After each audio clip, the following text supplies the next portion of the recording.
Duel Review is brought to you by NexusDigitalComics.com. On today's Duel Review, it's the video game Kinetica. I'm RJ. And I'm Nick. Let's get to it.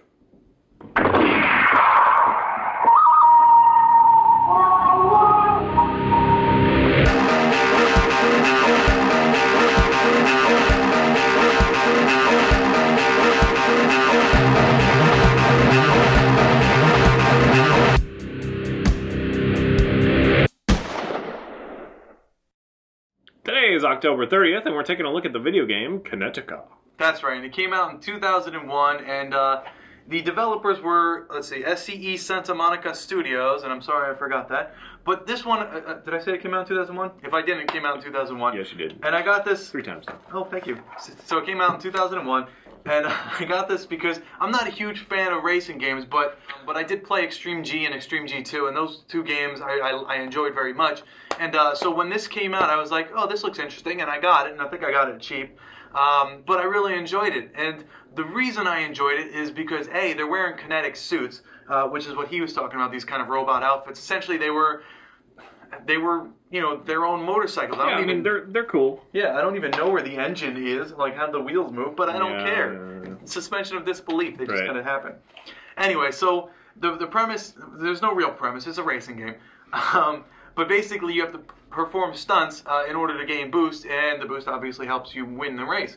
In order to do the stunts, I don't know, there's ground stunts and then there's air stunts. So you hold R1 and then you hit these freaking buttons and you'll do like these little spins and stuff, and it's kind of cool. And then in the air you can do barrel rolls and stuff. It's really neat. But yeah, also, kind of akin to SSX or, you know, the dirt bike thing. Yeah.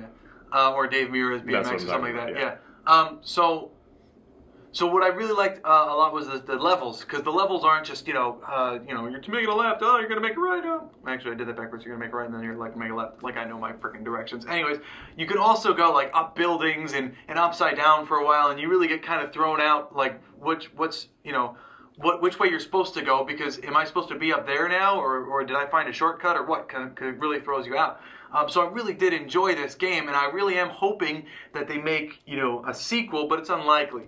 The engine that's behind this is called the Kinetica engine, and that engine was actually used for God of War and God of War 2, if you didn't know that. So that was interesting to know that a game that really has absolutely nothing to do with anything related to Greek mythology. Doesn't sound like it would be true, but yeah. What? It does. Oh, it is true. I researched. Okay. Yeah. What was I saying? So yeah, that is an interesting fact to learn. And you don't ever see it in the game. It's not like you see, Grek doing like this kind of cool twin blade on chain move. It doesn't happen. So you really don't get that. But it was a lot of fun. I really enjoyed it. Okay. Sorry. Yeah, it's okay. I'm not. I like racing games more than he does, I guess. I don't like racing games, that's it. That's what I said. I like them more than you do because I like actual racing games. And I had some fun there. I think the tricks are kind of stupid, but I don't really enjoy the SSX or the Mirra stuff. Dave Mirra, that's BMX. I don't even like Anthony Hawk that much. I liked Skate or Die when I was a kid. But Anthony Hawk. Tony Hawk, sorry. Whatever. Anthony Hawk. It's Anthony Hawk, that's his name. Yeah, I guess so it is. So, Tony Hawk. Anyway, I don't know. Again, I do feel it's rather sexist in the way that it's expose. I mean, their suits are cool, but yeah, I'm staring at a scantily clad butt where I can see the mound of her vagina, basically, the entire time. I'm just looking at her crack. I don't think the resolution was that good on the PlayStation 2. So I don't really appreciate that. I mean, I think it's a little gratuitous. But, beyond that, it's kind of fun. It's kind of simple fun. When he's saying that you like can decide whether to be on top or bottom, no, you don't. No. I'm saying literally it forces you to do that. Right. So every once in a while you're like, oh, I'm on the ceiling now. Right. Oh, I'm not. But it doesn't really matter. What I was saying was it gets you confused. Like, how did they get up there racing above me and I'm not there? And then you kind of go down and then up, and then you find yourself. It's just because you took a shortcut that does you. So right. It is a very linear thing, and every once in a while you'll have a curve, and then you'll have to react to whatever. And I guess that's the fun of it. It is like trying to pull off the move and then reacting to the curves and then whatever, and you pick up these little boost things, which when they add up, you basically have 3 different moves, right? You have 30% boost, you have unlimited boost, and then you have the shock thing or whatever. Which, if there were more of I mean, that's pretty boring. There's only 3? I mean, That's lame. Well, like compared to like Mario Kart or something that has 10 different things you can do. Yeah, but I don't know. I enjoyed this because it wasn't. While it was a racing game, it was mostly tentative on just the levels that you were riding in. So you're going up a side of a building at one point in time, and it's got these awnings that you kind of have to avoid. But it's not really a build. I mean, whatever. It's just kind of. I enjoyed it. This is kind of generic world. And this was PlayStation 2. This was a while ago. Yeah, that's true. It looks pretty good for a PlayStation 2 game. That's for sure. Right. And you were talking about how like, oh, there's it's a racing game. There's no story. Who cares? I care. I would actually probably like this game if it had some story and like a reason for the stuff. There is a story, but it's not really that great. Well, I'm talking about like a story in here. You know what I mean? Like some cutscenes or some reasons to be in the race or something. Otherwise it's just kind of like F-Zero or something where it's like, it's fun to play for a while, but I don't think anybody's a hardcore Kinetica fan. You know what I mean? Like, I play this every day. You know what I mean? Like, well, if there every day for a week, and then you're like, forget about it. If it became a franchise, if this was out on like the PlayStation 3 and they updated, the graphics, the levels, maybe some of the special moves and stuff, I think it could have been a really great game franchise. But I agree. I think my favorite franchise for racing is MotorStorm, and if they treated it more like that, where you had some story.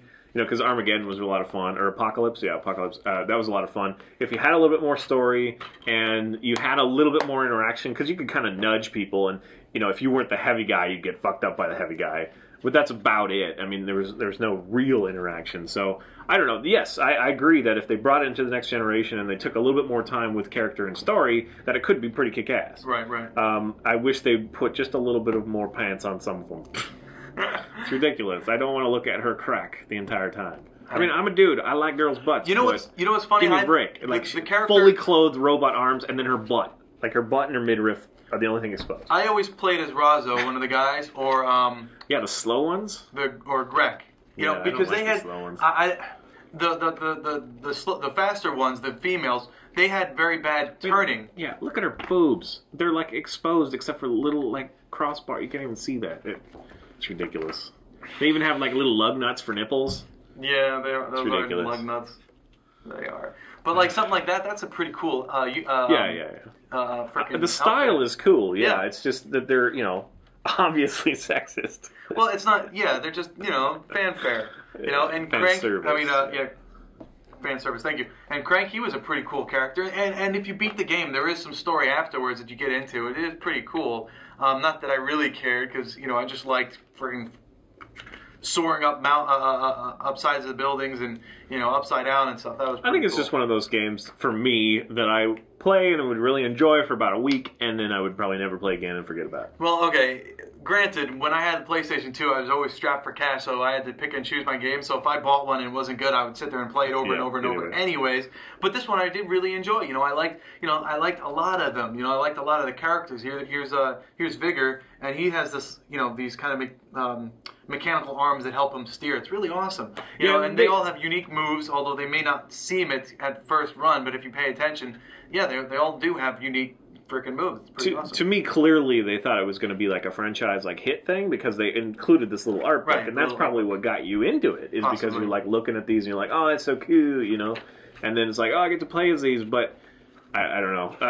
There is some awkwardness in pulling off the moves, and I got better at it because at first I didn't understand. It just said hold R1 and use the directional pad, and so okay. So I was trying to do that, but I didn't realize you had to do like special, like up, up, down, or circle or whatever. I just started randomly moving it, and I got one every time. So that's kind of stupid too. It's like whatever.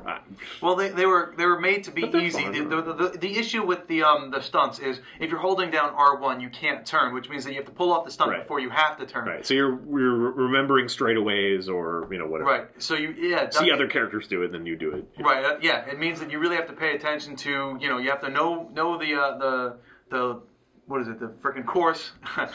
Or you have to pay attention to what the other characters are doing. Yeah, plus, you have to make sure that none of them are close enough to frickin' use that shockwave that blasts you off the frickin' level. That is fun because it doesn't really give you a rest. Like, as soon as you have a period where you're kind of resting, you're trying to pull off moves. So that can be fun, yeah. I guess, again, I wish there were a little bit more.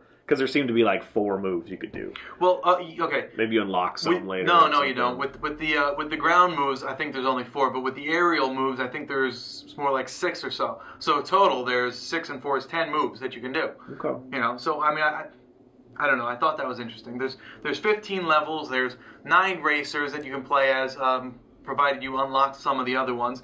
And just overall, I thought, you know, for a racing game, you know, a genre that I don't tap into, this has a lot of the cool cyberpunk sci-fi type stuff that I really enjoy, and it brought me in, and that's, you know, kind of just been a mainstay. And I really think that if they redid it, if they brought this franchise back, it could be something really awesome.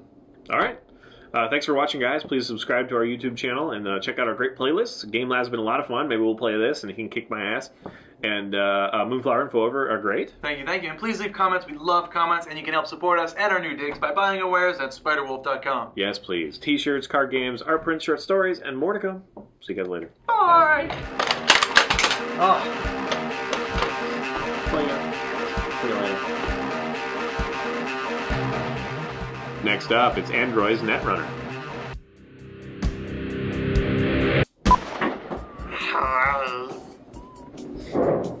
That was kind of like Stitch. I sounded like Stitch for a second. I'm not a huge fan of racing games, but for the ends... He's a huge fan of chicks in scantily clad robot suits. Of course. Who isn't? Me. Really? In scantily clad robot uniforms? That's Yes, I think it's gratuitous and sexist. Whatever. Anyways, this coming from the guy who plays as a girl said he could watch her butt as she. I would rather look at a girl's butt, but I want it clothed, not every part of her robotic, so that it can take the stress of racing, except the butt. And of course, the guys don't have, you know, butt skin showing. Well, one guy doesn't even have a butt; he's just a torso. Anyways, so will RJ get back to 20 ahead? We'll find out. Yeah, I've been sucking lately.